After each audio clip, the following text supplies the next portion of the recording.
passing by. I sit here alone and I wonder why. Friday night and everyone's moving. I can feel the heat but it's soothing heading down. I search for the beat in this dirty downtown neon without going. Downtown neon without going. We're the kids in America. We're the kids in America. Everybody live for the music around.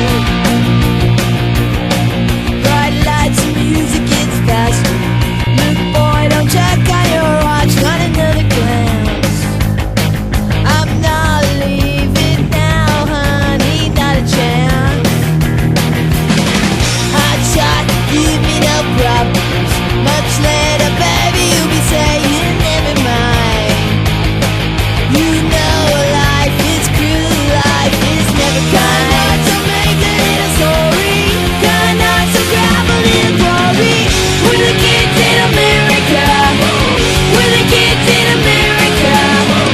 Everybody live for the music around.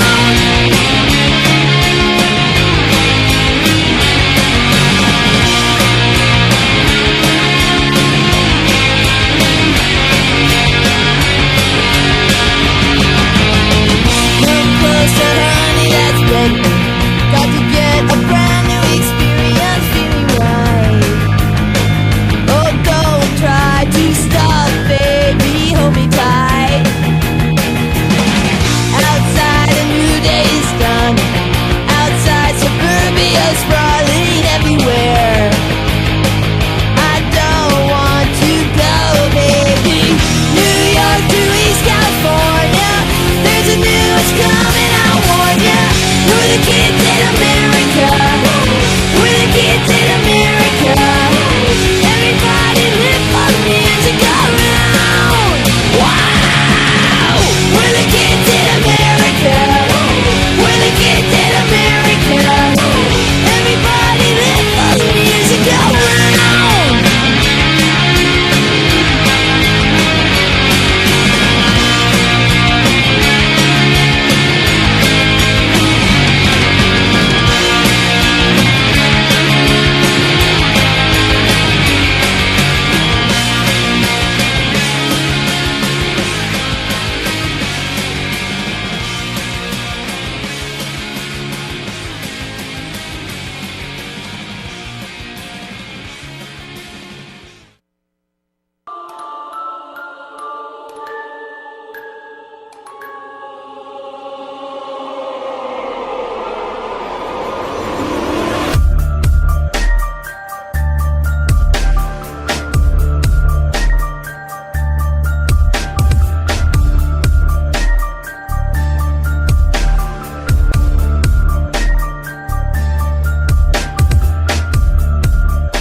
Hi there, MHS. I'm Brianna Baggett, and I'm your host for this week's edition of the Friday Show. It was certainly a different type of school week for us here at MHS with a 4-hour homeroom for the PSAT.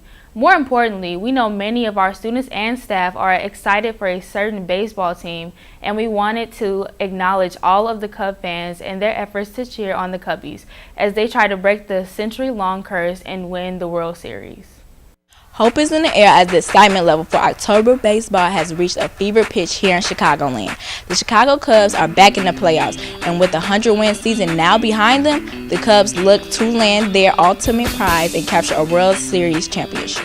Led by power hitting, solid pitching, a veteran manager, and a crazed fan base, the Cubs were able to dispatch the San Francisco Giants in the first round and are currently battling the Los Angeles Dodgers in the National League Championship Series.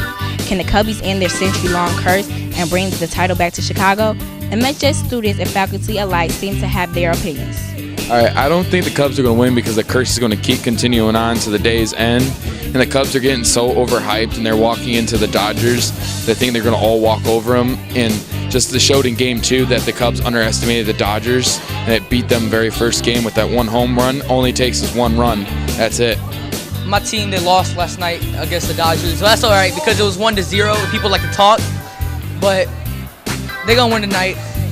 And also, you know, it's been like they were underrated. I like the Cubs because, like, you know, I like the underdogs. It's been since like 1908 since they won the World Series. And they haven't been there since like 1945. But it's okay because they're going this year. And yeah, I'm proud of them. I'm real proud of them. I'm a Sox fan, and personally, I really don't care about the Cubs. I go by rings. Last time I checked, we won the last championship between the Chicago teams, and the Cubs fans are used to laughing now and crying later. So until they win something, really ain't nothing. All this 100-win season, nothing like that. That don't mean nothing to me until they win a championship. When you get that ring, then you can talk to me about that. Okay? You know how it is with the Cubs. They'll find a way to blow it somehow, some way. A fan will get too crazy, come out of the stands and mess something up, like always. Thank you. I guess they're gonna win, probably. I don't know. Yeah, it's whatever if they do, because I'm more of a basketball type person. So yeah, they might win. I don't know. I think the Cubs are going to win the whole thing this year. They're 108 years worth of losing. I think it ends this year. They have one of the best staffs in the league. As long as their batters can actually start hitting the ball, I think they'll be fine. And Kershaw can't pitch every game for the Dodgers, so I think they'll win in 6. This is their year. Go Cubs. So will this finally be the year for the Cubs to win it all? Only time will tell. However, one thing for certain, the Cubs are back on the radar among baseball elite. Signing off for PNN, I'm Noonie Bozeman. While the Cubs are trying to make history, our own MHS volleyball team is also trying to go on a winning postseason run. 2 students from our basic class completed their first project interviewing the coach and players from the volleyball team as they prepared for sectionals. On Thursday, September 29th, we got the inside scoop from 2 players and 2 coaches on how the girls volleyball team will prepare to compete at sectionals. Then my expectation would be to get better passes and just for the whole team to get better hits and keep up our momentum. Work hard, play hard, work hard, play hard, work hard, play hard, work hard. My goals and expectations for the season is to win more games than we did last year and also work hard. Everyone. My goals and expectations for the season is just to compete, just to make sure we get out there. We haven't had a winning season, so for sectionals, I just want to at least get out there and compete and play hard. In order to prepare for sectionals, I think team needs to work on coming together more as a group and having more energy. Our strongest competition is, really anyone in the DAC. Everyone in the DAC is pretty strong. My goal for the girls are for them to try as hard as they can every single point, every single ball. My team will prepare for sectionals by continuing to work hard and practicing on our passing a lot. To prepare for sectionals, we're probably going to go watch film of the teams that we played just to get mistakes that we made and try to get better from that way. It's the best way to get better is to watch film. Although the Lady Pirates fell short to the LaPorte Slicers, they still look forward to finishing their season out strong and competing in sectionals. Good luck, girls. Signing off from PNN, I'm Carnisa Laston.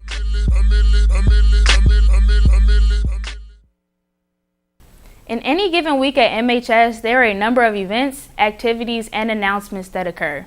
This week, Chris bundled up some of the most newsworthy ones, especially the breaking news of graduation being held in the gym. MHS is a very diverse school, and thanks to its microcosmic ways, there's always something to do. So we've decided to spotlight a few of these things so that you can have something to do this fall. In order to raise money for our special education department, the National Honor Society is having their annual walkathon.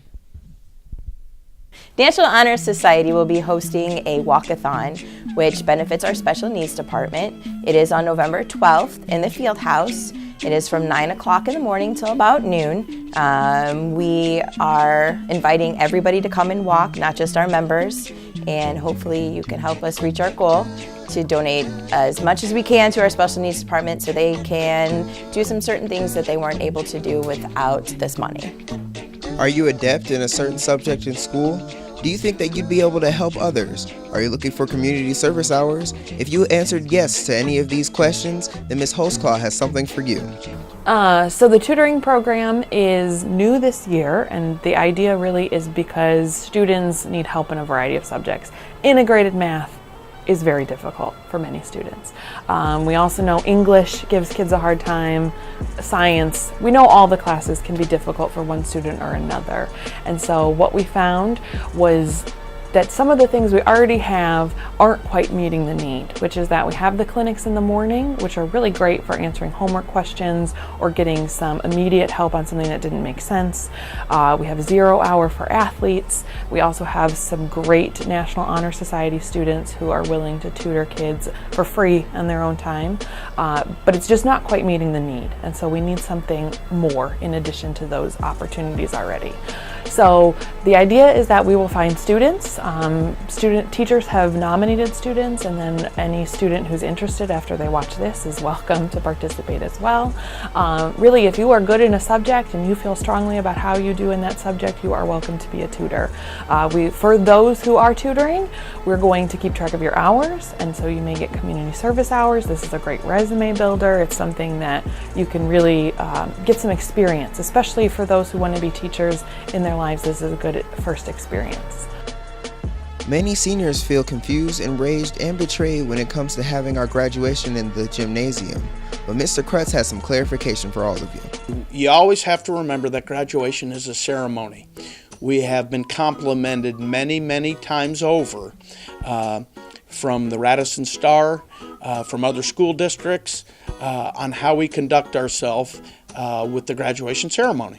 So with that in mind, as our reason to go forward, or one of the reasons to go forward, we wanted to keep that standard, that gold standard of doing it the right way and keeping graduation as the ceremony a very important part of the process. So we put together a group and talked about where we needed to go, how we needed to get there.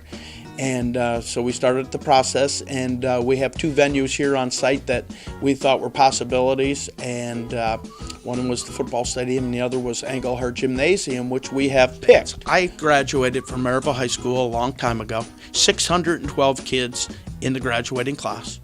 It was held in Engelhart Gymnasium. Our class is right around a little bit over 500. We will have plenty of room. There will be, it will be a ceremony just like it's been for years and years. Engelhart Gymnasium is air conditioned. A lot of gymnasiums in the area don't have that luxury, but we are fortunate enough to be able to make the venue a place that would be comfortable too. Especially when you have a full house, you'd be surprised at how temperature levels will go up, and we're able to handle that. I know that there were some concerns from kids that we're just walking across the gym floor. Oh no, the planning, we're going to have a stage. It's going to be a stage that has the proper decorum that meets up to that ceremony that's so important to all of our stakeholders. But I'm very confident that we will, again, put the time in to make sure that it's a ceremony that everyone's proud of. All of our stakeholders will be happy on June 1st. Hopefully, you'll consider participating in the walkathon and helping with tutoring. And seniors, when it comes to graduation, we hope that all of your questions have been answered. Signing off from PNN, I'm Christopher Howard. You really can't turn on your television or click online without a report on the upcoming presidential election. Between absurd accusations from both the Republicans and Democrats and some presidential debates that have digressed into kindergarten name-calling, this election has become almost a circus spectacle, larger than the nation has ever seen before. As each day passes, we get closer and closer to Election Day. Most people only care about the accusations about Trump being racist and Hillary being a liar. Here's an inside look on each of their viewpoints on some issues and how people feel about them.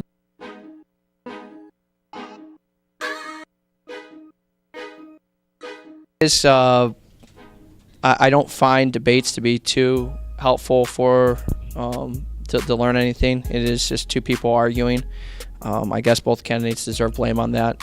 When I watch debates, I watch both of them interrupt each other continuously.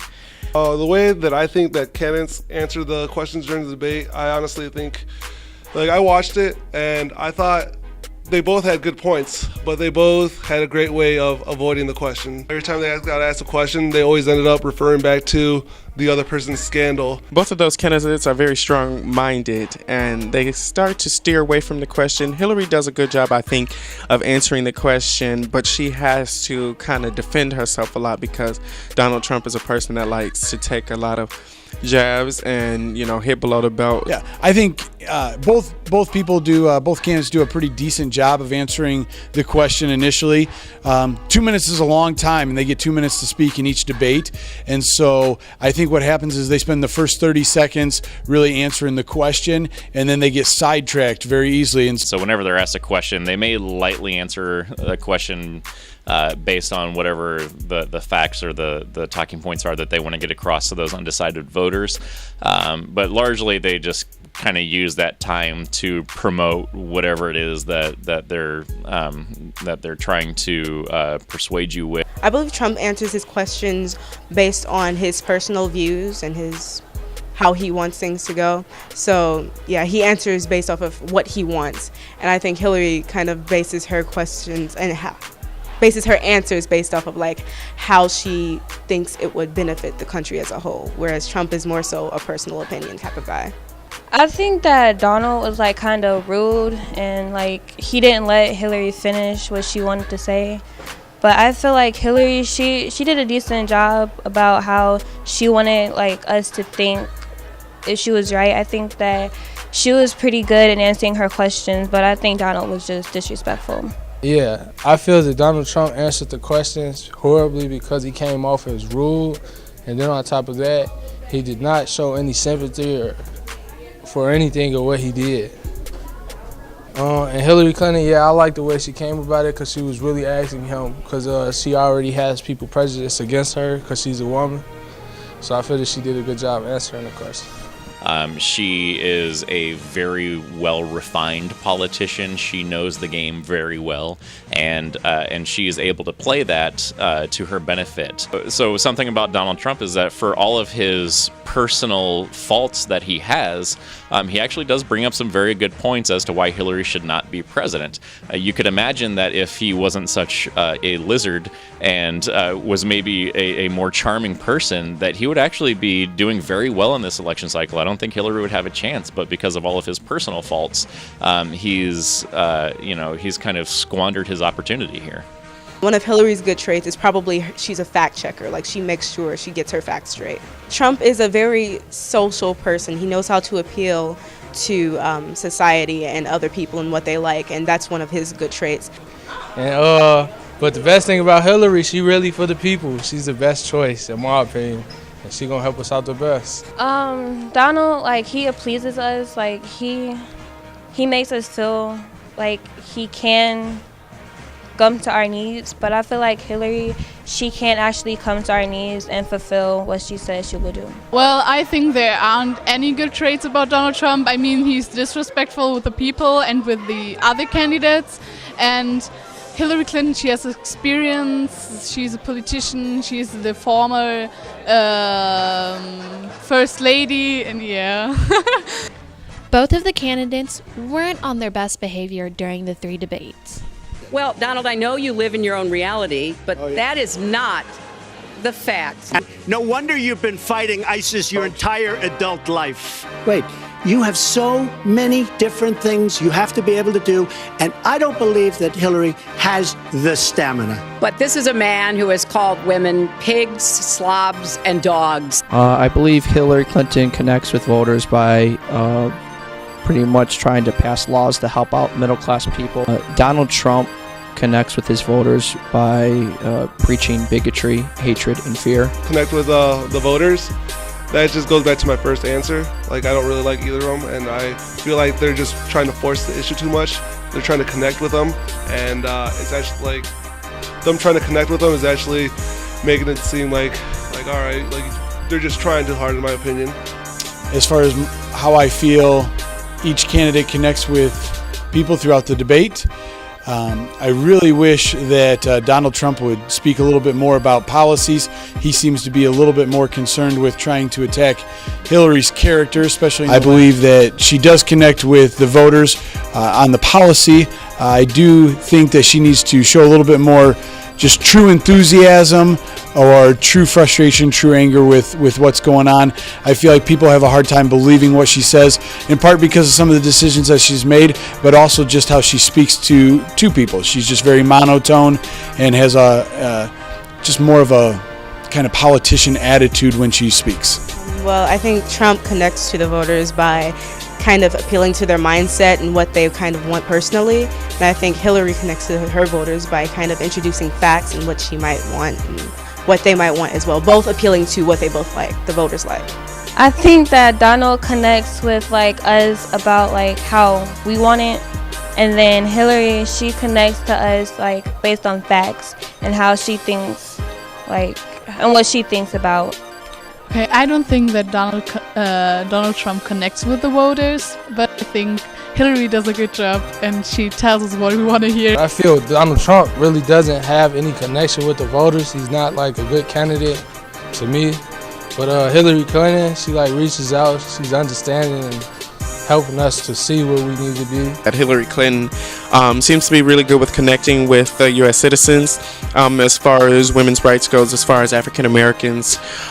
Who's to say that all the stuff that she says is true or not? As far as Donald Trump, he is a person that tries to win over with numbers and statistics because that's how he is, being a businessman. A show called Saturday Night Live has made light of the serious situation by performing a skit of the presidential debate on their show last weekend.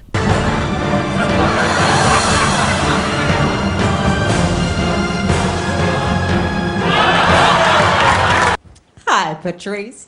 Let me start by walking over to you just as I practiced. Right, left, plant, speak. That is a great question, Denzel. Thank you for this question. About the inner cities. My name is James, and I didn't ask anything about no inner city. Y'all ready for this?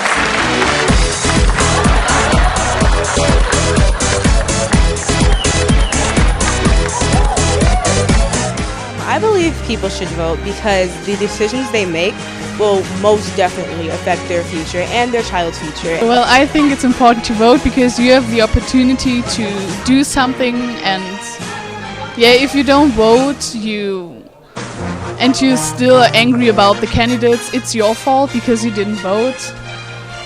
I think people should vote because it will help us in the long run and like what we think America would be like in the future. Now that all 3 presidential debates have been aired, make sure to watch the highlights online in order to make the decision that you think is best for our democracy. Signing off for PNN, I'm Katie Jerzik. Whether you favor Clinton or Trump, the most important thing we can do as 18-year-old high school students is to exercise our power to vote. Remember, this is to decide the leader of our country for the next 4 years. So November 8th is the day to make your vote count. In the meantime, we hope everyone enjoys this weekend. Signing off from PNN, I'm Uda, and I'm out.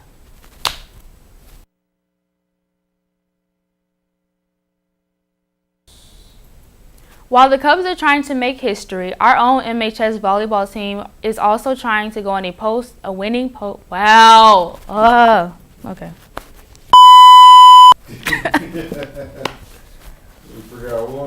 What did I say? Remember, this is the decide leader of our country. Wait, did I say community or country? Oh my gosh. Between absurd accusation. Wow. You put big words on the teleprompter and you know we can't read them. Oh, what did I say? I'm not sure. You really can't turn on your television or click online without the okay.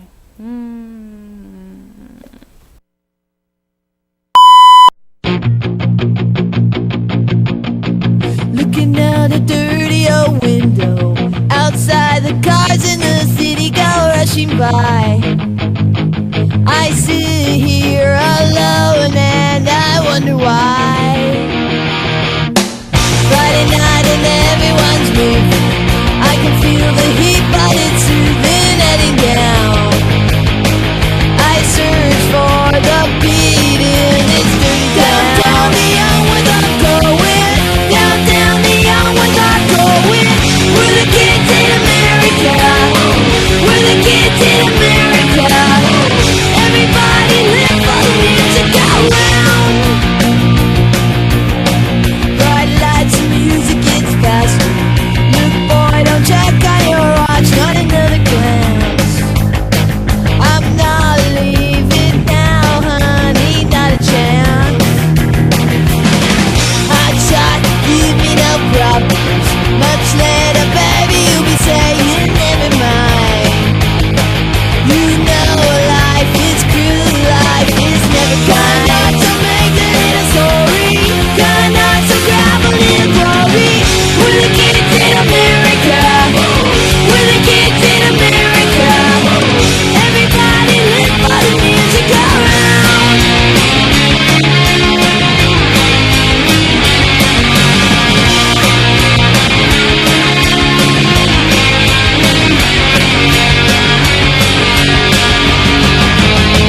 Come closer, honey, that's better. Got to get a brand new experience, feeling right. Oh, don't try to stop, baby, hold me tight. Outside a new day is dawning. Outside suburbia sprawling everywhere. I don't want to go, baby. New York to East California. There's a new one coming, I warn ya. We're the kids in America.